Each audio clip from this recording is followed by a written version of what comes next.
আসসালামু আলাইকুম। আশা করি আপনারা সবাই ভালো আছেন। আমরা রাইট ফ্রম ভার্বসের আমি আপনাদেরকে দেখিয়েছিলাম কিভাবে আপনি টেকনিক্যালি এগুলো সলভ করবেন, তাই না? ঠিক আজকে আমি একটা প্রিভিয়াস বোর্ডের একটা কোয়েশ্চেন নিয়ে আসছি। এটা কুমিল্লা বোর্ড 2019 সালের একটা বোর্ড কোয়েশ্চেন। এটাকে আমি আপনাদেরকে দেখাবো আমরা কেমনে টেকনিক্যালি সলভ করতে পারি। ফার্স্ট অফ অল আমরা একটা কমন ভুল করে থাকি, এটা হচ্ছে কীরকম জানেন? কোয়েশ্চেন দেখার সাথে সাথে ওটা নিয়ে আমরা সলভিং করা শুরু করে দিই। দরকার নেই, ধীর স্থিরভাবে আগে আপনি পুরো পেজটা একবার পড়েন, তখন আপনি বুঝতে পারবেন এটা কী বা কী নিয়ে বলা হয়েছে। যেমন ধরেন আমি টেন্স আইডেন্টিফিকেশনের আপনাদের কিছু কিছু টেকনিক দিয়েছিলাম। আমি ওখানে প্রেজেন্ট ইনডিফিনিট টেন্সের ক্ষেত্রে আমি কী বলেছিলাম? Daily activities, habitual fact and যদি কখনো চিরন্তন সত্যি হয় বা ইউনিভার্সাল ট্রুথ হলে সবসময় কী হয়? Present indefinite tense. তাহলে এখন আপনার গল্পটাকে কখনো ওয়ান্স আপন এই টাইম বা অতীতের কোনো একটা যদি নিদর্শক দিয়ে শুরু হয়, তার মানে আপনি ধরে নিতে পারেন এটা তো পাস্ট টেন্সের কোনো একটা কিছু হবে। এখন যেগুলো সমসাময়িক, বারবার ঘটে, ফ্রিকুয়েন্টলি একটা নির্দিষ্ট ইন্টারভাল পর পর ঘটে, এরকম যতগুলো হবে সবগুলোকে আমরা কি বলি? প্রেজেন্ট ইনডিফিনিট টেন্স বলি। তাহলে এখানে আজকের টপিকটা একটু কি নিয়ে দেখেন, নিশ্চয়ই টিচারকে নিয়ে আসে। তাহলে একটা জিনিস কমনলি চিন্তা করি, এটাকে একটা অনেকটা ডেইলি অ্যাক্টিভিটিসের মতো না? যেমন আমি এজ এ টিচার, আমি যদি আমার ডেইলি কাজগুলো বলি, আমার কয়টা ক্লাস নিতে হয়, কোথায় কি করতে হয়, তাহলে আমার তো এটা একটা ডেইলি রুটিন। একজন টিচারের কাজ হচ্ছে তার কাজ কি? ক্লাস নেব। তাহলে এই ডেইলি কাজে যেগুলো থাকবে সবগুলো কোন টেন্স হবে? আপনার প্রেজেন্ট ইনডিফিনিট টেন্স হবে। আমরা একটা বেসিক আইডিয়া এখান থেকে নিয়ে নিছি। যেমন ধরুন আপনি স্টুডেন্ট, আপনি রেগুলারলি পড়াশোনা করেন, কোচিংয়ে যান অথবা বাসের প্রিপারেশন নিচ্ছেন, একটা নির্দিষ্ট টাইম পর পর আপনি পড়াশোনাই করেন, এটাই আপনার কাজ। এটা যদি আপনার কাউকে যদি বলা হয় just tell me something about your daily routine, তাহলে আপনার ডেইলি রুটিনের মধ্যে তো নির্দিষ্টর মধ্যে 100 ঘন্টার মধ্যে তো মনে হয় 90 ঘন্টা বা 95 ঘন্টা তো আপনার পড়াশোনার মধ্যে থাকবে। কারণ আপনি স্টুডেন্ট, আপনার কাজ শুধু এটাই। একজন জব হোল্ডার, সে চাকরি করবে, তার 8 থেকে 9 ঘন্টা সে অফিস করবে, এটাই তার ডেইলি রুটিন। তাহলে এই যে ডেইলি রুটিন বা ডেইলি কাজ আমরা যেগুলো বারবার করি সেগুলোকে আমরা কি বলি? Present indefinite tense. তাহলে দেখেন তো পুরোটা যদি পড়ে নিই আমরা, আমি পড়তেছি না কারণ হচ্ছে টাইম ওয়েস্ট হবে, জাস্ট টেকনিকটা দিয়ে আমি শেষ করে দিচ্ছি আপনাকে। তাহলে এখানে আমি টিচার দিয়ে বলছি, আর আমার একদম প্রথম রুলটা কী ছিল? কোনো সেন্টেন্স যদি গ্যাপ দিয়ে শুরু হয়, ওই গ্যাপে যদি কোনো একটা ভার বসে তার সাথে অবশ্যই কি যোগ করতে হবে? আইএনজি অ্যাড করতে হবে, অথবা ইনফিনিটিভ। ইনফিনিটিভ মানে কি? To plus verb. এখন ব্যাপারটা হচ্ছে আমি এখানে কি আইএনজি বসাবো নাকি টু প্লাস ভার্ব বসাবো? তবে টু প্লাস ভার্ব বলে উদ্দেশ্য বুঝাবে, যেহেতু এটা একটা প্রফেশনকে বোঝাচ্ছে, তাহলে এটা তো কখনো উদ্দেশ্য নয়, কাজ। তাহলে এখানে টিচের সাথে আপনি কি করেন? আইএনজি করলে কি হয়ে যায়? টিচিং। তাহলে এ নাম্বারটা কি হবে? টিচিং। কারণটা কেন? আমি টেকনিক দিয়েছিলাম, কোনো সেন্টেন্স যদি গ্যাপ দিয়ে শুরু হয়, ওই গ্যাপে যদি কোনো একটা ভার বসে তার সাথে আপনি কি করবেন? আইএনজি করে দিবেন, একটা কাজ শেষ। এবার দেখেন, আ teacher dash his students from the core of his heart. একজন টিচার, আমি বলেছিলাম যে কাজগুলো বারবার করে থাকে আমরা সবগুলো কোন টেন্স? Present indefinite tense. তাহলে প্রেজেন্ট ইনডিফিনিট টেন্সে সবসময় সাবজেক্টের উপরে ভাবে কোন ফর্ম বসে? প্রেজেন্ট ফর্ম বসে। তাহলে এখানে টিচার যেহেতু আছে, আর টিচার কয়জন? একজন, third person singular number.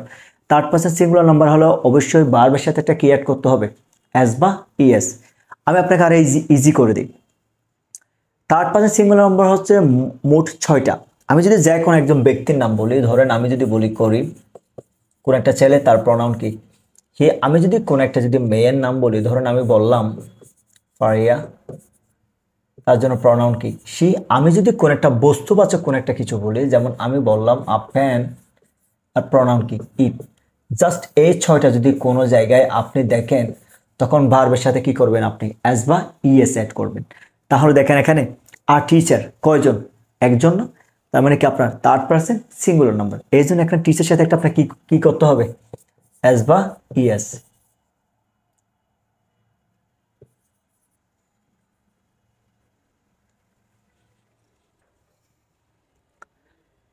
Teachers. আচ্ছা, যদি এটা হয়, এবার আমরা দেখি he teaches with the V two. আমি আপনাদেরকে বলেছিলাম বেসিক্যালি টু এর পর সবসময় ভার্বের কোন ফর্ম হয়?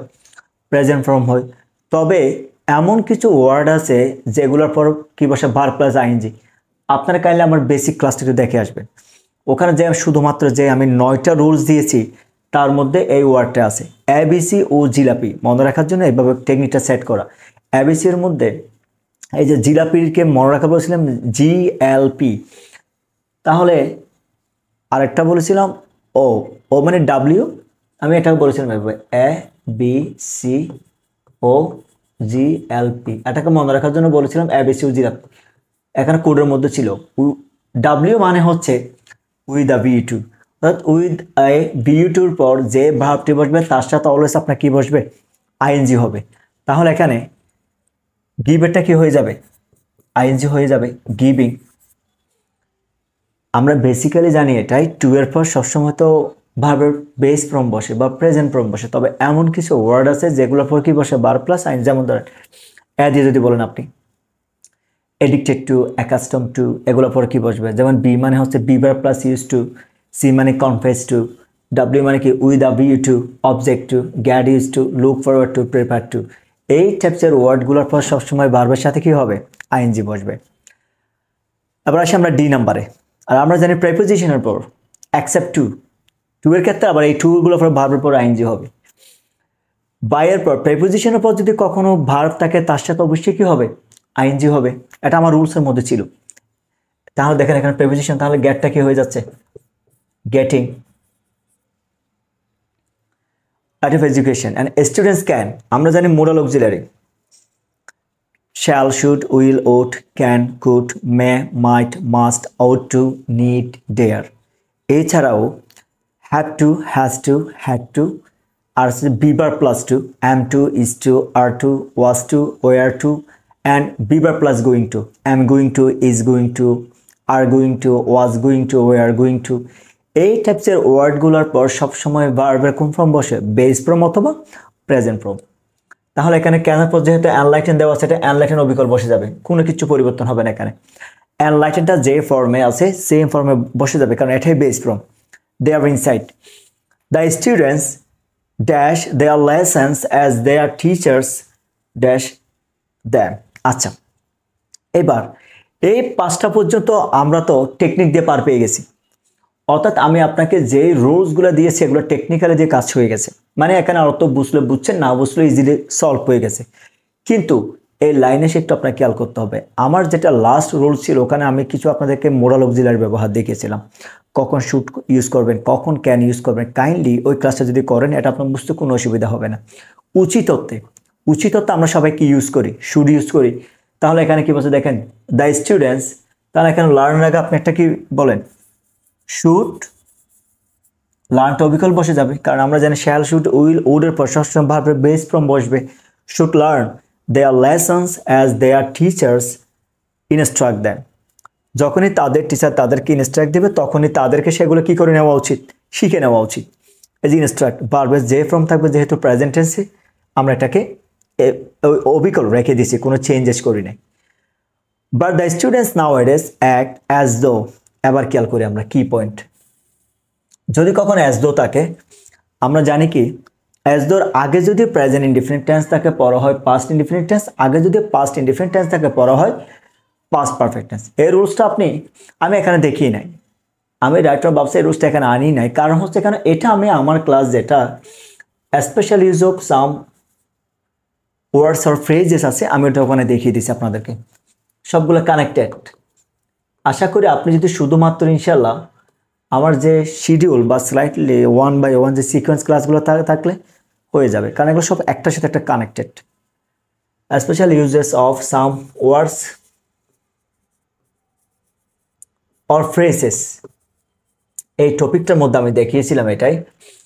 অ্যাজ ইফ বা অ্যাজ দোর আগে যদি কখন দেখেন অ্যাক্ট আছে নাকি অ্যাক্টেড আছে, অ্যাক্ট প্রেজেন্ট ইনডিফিনিট টেন্স থাকলে তাহলে 100% পরেরটা কি হবে, পাস্ট ইনডিফিনিট টেন্স। অপরদিকে এটা যদি পাস্ট ইনডিফিনিট টেন্স হতো পরেরটা আমার পাস্ট পারফেক্ট টেন্স হতো। তাহলে কি হবে, অ্যাজ দোর আগে যেহেতু অ্যাক্ট দেওয়া আছে তাহলে দে নো এর পাস্ট ফর্ম হয়ে যাবে নি, কারণ কেন অ্যাজ দোর আগে যেহেতু প্রেজেন্ট ইনডিফিনিট টেন্স থাকে এরপরে কি হবে, পাস্ট ইনডিফিনিট টেন্স হবে।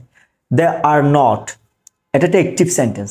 দেখেন দে আর নট, দে মানে এখানে স্টুডেন্টস, দে আর নট আমরা জানি বি ভার্বের পর সবসময় ভার্বের সাথে কি যুক্ত হয়, আইএনজি হয়। এটা কি হবে, paying. Heed to their teachers advice, তারা মানে কারা, স্টুডেন্টসরা পে হিট টু কর্ণপাত করা, কানে নেওয়া, শোনা। তারা কি করে না, তারা টিচারের যে উপদেশগুলো তারা সেগুলো একটাও কানে নেয় না। এখন এখানে একটা কনফিউশন ক্রিয়েট হতে পারে আপনার, এটা হচ্ছে অ্যাক্টিভ প্যাসিভ নিয়ে। মানে আপনার কখন অ্যাক্টিভ হবে, কখন সেটা প্যাসিভ হবে। আমি তো আপনাকে টেকনিক দেখিয়েছিলাম এভাবে, যদি কখনো ব্যক্তি সাবজেক্ট হয় অ্যাক্টিভ, আর যদি বস্তু সাবজেক্ট হয় তাহলে কি প্যাসিভ। শুধু কিন্তু ব্যক্তি সাবজেক্ট হলে হবে না, ব্যক্তি কিন্তু নিজের কাজ নিজেই করতে হবে। যেমন আমি যদি বলি আপনাকে এভাবে, হি রাইটস আ লেটার, তাহলে হিটা কি এখানে ব্যক্তি না? এখন তো ব্যক্তি সাবজেক্ট, শুধু ব্যক্তি সাবজেক্ট হলে হবে না, নিজের কাজ নিজেরই করতে হবে। সে লেটার লিখতে পারে না? অবশ্যই পারে। এই জন্য আপনি এটা নর্মাল টেন্সে লিখে দিয়েছেন। অ্যাক্টিভ মানে কি, আমরা যে টেন্সের ব্যবহারগুলো বলি না, যে indefinite, continuous, perfect, perfect continuous, just এগুলোর ব্যবহার নর্মালি। কিন্তু এখন আমি যদি এই সেন্টেন্সটাকে বলি আ লেটার, দেখেন আবার টেকনিকটা, এটা কিন্তু সাবজেক্টটা কিন্তু বস্তু হয়ে গেছে, এখন আর ব্যক্তি নেই। আমার সাবজেক্ট কি হয়ে গেছে? বস্তু। এখন লেটার তো নিজে নিজে লিখে না, তাই না? এটাতে কারো না কারো লিখতে হয়। এই জন্য প্যাসিভ যখন হয় তখন আপনার নিচ থেকে একটা অক্সিলারি ভার্ব আসবে, তখনই এটা কি হয়ে যাবে? Is written by him. থাকলে থাকতে পারে, না থাকলে সমস্যা নেই। যাদের এই যেখানে, কেন আমি এখানে পেইন্টে দিয়ে দিয়েছি অ্যাক্টিভ প্যাসিভ বোঝার জন্য, কাইন্ডলি আমার আগের ভিডিও যেটা আছে, যেটা বেসিক রুলস নিয়ে আমি করলাম, ওখানে অ্যাক্টিভ প্যাসিভের রুলসটা আমি টোটাল এক্সপ্লেনেশন করছি, কখন কি অবস্থা হবে। একটুখানি দেখে নিয়ে আসলে এটা আপনার কোনো কঠিনই হবে না, খুবই সিম্পল। যেহেতু তারাই কাজটি করতে পারে, দেখেন তাহলে অ্যাক্টিভের ফর্মুলা কি? ব্যক্তি সাবজেক্ট, ব্যক্তি সাবজেক্ট আছে, তারা কাজ করতে পারে, তারাই তো কানে শুনতে পারে, তারাই মনোযোগ দিতে পারে। টেকনিক হচ্ছে এটাই। They are not paying heed to their teachers' advice, but the students must be careful in their studies. Last, ভালো করে খেয়াল করেন, লাস্টে যদি আমরা ব্যবহার বলি, লাস্টের পরে যে ক্লজটি থাকবে তারপরে অবশ্যই শুড অথবা মাইট ইউজ করতে হবে। এটা আপনারা কমপ্লিটিং সেন্টেন্সের আমার যে 9টা রুলস আছে ওখানে পেয়ে যাবেন। আমি আবার বলছি, একটু আপনি ভাবতে পারেন আমি আপনাকে কম দিয়ে করাচ্ছি, আসলে এগুলো সবগুলো হচ্ছে বেসিক, তো এগুলো একটা সাথে একটা কানেক্টেড, খুবই শর্ট আকারে করে এগুলো। যেমন কমপ্লিটিং সেন্টেন্সের মধ্যে অনেক রুলস আছে, আমি এতগুলো করে নাই, শুধুমাত্র 9টা রুলস দিছি, এগুলো দেখলে হবে। যেমন ধরেন দে শুড অথবা মাইট, আপনার যেটা মন চায় দিতে পারেন। They should fail to secure good marks, কারণ আমরা জানি কি, যদি কখনো লাস্ট থাকে এরপরে যে ক্লোজটি থাকবে সেটাতে সাবজেক্টের পরে শুড অথবা কি বসাতে হবে? মাইট বসাতে হবে। এই হচ্ছে আপনার একটা প্রিভিয়াস বোর্ডের সলিউশন। আশা করি এটা এত ইজি, এখানে তো কঠিন তেমন কিছু নেই। তারপর যদি আপনাদের মনে হয় কোন একটা ডিমান্ড থাকে, প্লিজ জানাবেন, ইনশাল্লাহ দেখবেন আপনাকে আমি টেকনিক্যালি সলভ করার জন্য। টিল দেন ভালো থাকবেন, সালাম।